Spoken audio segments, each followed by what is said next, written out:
Okay, what is a distributive negotiation, or more specifically, distributive interest within a negotiation? Okay, within any negotiation, there's going to be some issue or item or something of value that is being negotiated, that is the subject of the negotiation, right? Even if it's something intangible, like an idea or a conflict, there's still something at stake. With a distributive negotiation, the interest at stake is a fixed sum. That is, it's mutually exclusive in that if one person acquires more of that interest or acquires that interest to a greater extent, the other person acquires less or acquires that interest to a lesser extent. Okay, so there's little opportunity for mutual gain in that scenario. That is, by negotiating, both parties better their position.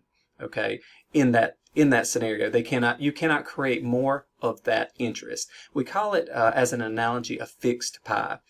One person gets more pie, the other person gets less pie. Okay, and in that same vein, it tends to be a very competitive type of negotiated interest because the parties, once again, are battling or competing over the interest there. So it's a win-lose scenario. One person achieves more, the other person achieves less. Now, that shouldn't be confused that a distributive negotiation cannot be successful, or you cannot successfully negotiate an outcome in a distributive negotiation, because parties have their desired outcome, but they also have their minimum acceptable outcome, their reservation point, as we say. And we discuss reservation points in greater detail in other videos. But just understand that if a party does better than their reservation point, then it's still a win. They are winning in the negotiation. Now, they may not be beating the other side. So take, for example, if I'm willing to sell an item for $5, but I'm asking $10. The other party is willing to pay $10, but prefers to pay $5, right? And we negotiate back and forth to settle on a price of $6. Well, I won in that scenario because I did better than I wanted. I achieved $6 rather than $5. That was more than my reservation point. So did the other party. Okay, they won as well, but they grabbed more value in the negotiation than I did. So it's not a competition between us in that regard. That is, it's just perceived as we're fighting to see who can grab more value.